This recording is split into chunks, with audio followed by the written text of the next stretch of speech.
In this video, I want to tell something about Pusaka and the meaning of Pusaka. In Holland, when they talk about Pusakas, they only talk about heirlooms, the things that you inherited from your parents. But my grandmother always told me that a Pusaka is a sacred heirloom. It's a holy heirloom. And it means that if you're talking about Pusakas, it should have something like an energy, or how shall I call it? It's a holy, sacred heirloom. And I want to show you a couple of holy things, things that contain, what we say, some kind of energy. Well, let's first start with this picture. This is my grandfather. He was a doctor, and he was a Wedono in East Java, Prajekan. Most of the Madurese people, they live in East Java. And his name is Raden Mas Secot Dirijo. He was married to a princess from Yogyakarta. My grandmother, Raden Ayu Siti Sutari. And their oldest child was a daughter, Raden Ajeng Augustine Secot Dirijo. This is where she was young. And this is her on an older age. Within the middle again, Raden Ayu Siti Sutari, and length at the left side, Raden Ajeng Augustine Secot Dirijo. Within the middle, my grandfather, of course. Most people know the kris as being a holy object of protection. But there are more things, not only the kris. Also the kujang, coming from West Java, is also sacred. It's also a holy piece, and also meant for luck in life, protection, etc. So it means that, for instance, this book with very old stamps, and you can see this one is stamped in Surabaya. It's a heirloom, but it's not a pusaka. Not a pusaka in the meaning that it is sacred. But if you're talking about the kris, that's holy, that is sacred. So there is a difference in meaning of the word of pusaka, different in meaning in Holland, where they call every heirloom a pusaka. And well, I don't know if it's right, but my grandmother told me that pusaka should be sacred. Well, this is a picture from my mother's family. With on the left with the long hair, my grandmother. You can see it's a mixed family. You see some Indonesian blood, you see some Dutch blood, you see some Chinese blood. And this, with 13 look, is a pusaka from my mother's family. And a picture of my Indonesian grandmother. So it's clear that the kris is sacred. Maybe this is also quite interesting. Here you see a kris blade with a turned blade, you see. Originally it could be something like ronggunduru or bulu ayam, the pamor, you see. It's a nice kris. Well, let's go back. So, also very sacred are the batus, the stones. And a very famous and old ring is the Sulaiman ring.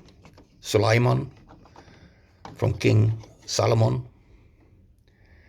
And this is a very, very, very old Sulaiman ring, you see.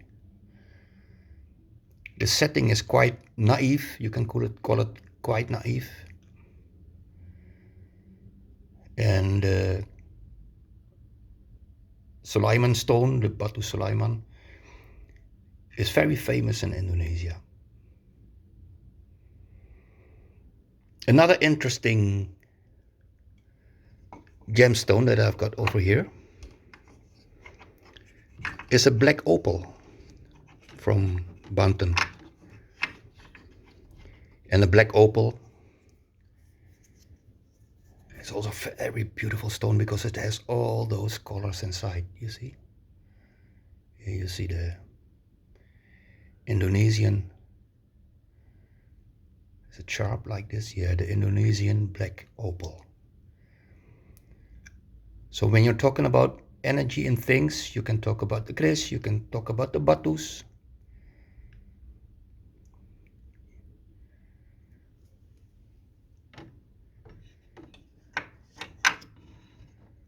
You can talk about objects like this.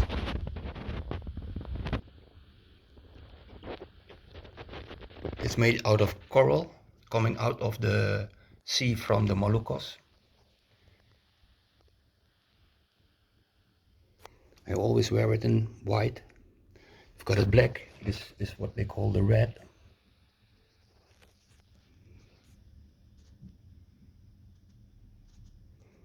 And also this you wear for protection.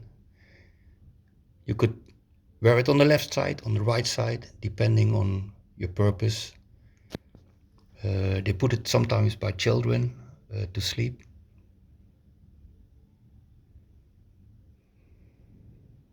And so you've got a lot of objects that could contain an energy.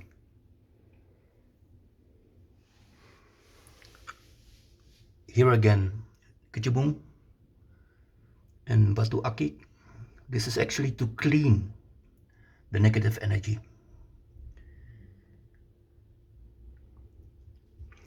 And maybe also interesting to show on the bottom, and these are actually my oldest pieces that I've got. Here you can see the original kujang, and the original kujang is actually an axe and a knife. It should have a long grip, and you should use this as an axe to chop, and you can use this to cut, to make the branch clean when you've chopped it. So the first use is actually for agriculture, and it became holy in later times. And then you see the most beautiful kujangs like this one, for instance. You see, this is a holy kujang. The kris on the back, and that's quite interesting. Actually, all age and tangus of the kris, well, there are no photos, there are no videos about that time, so it's an estimate. And when they're talking about the first notice of a kris, it's in the book, the Pararaton, about King Ken Arok and the Empu Gandring. And he created a kris, and it's a nice story to read, you know, because it's something with the legends of Indonesia. And this is old kris from the time of King Ken Arok. We only have descriptions of how the kris should look. You can see it as a mixed form between, let's say, kris Buddha. It is quite broad, and a modern kris, much more slender. It doesn't have the real palmer on it, you know. And I even don't know if it should be washed with warangan. I didn't wash it with warangan because I don't know. If I don't know, I don't do it.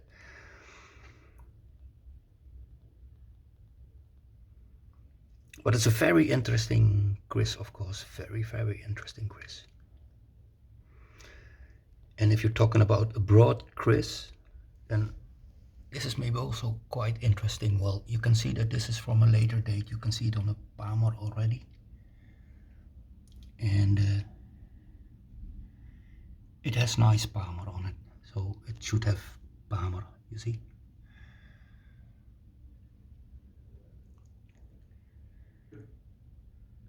This is actually a small kris, very small kris,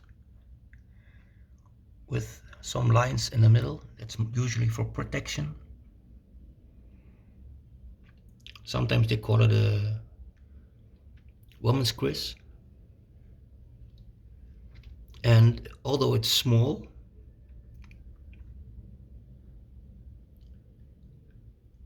the power of the kris does not reflect the size of the kris. And that's what a lot of people do not understand.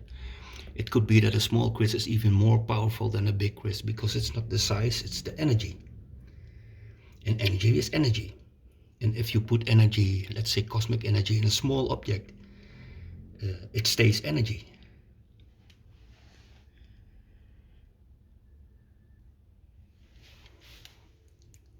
So that's a little story about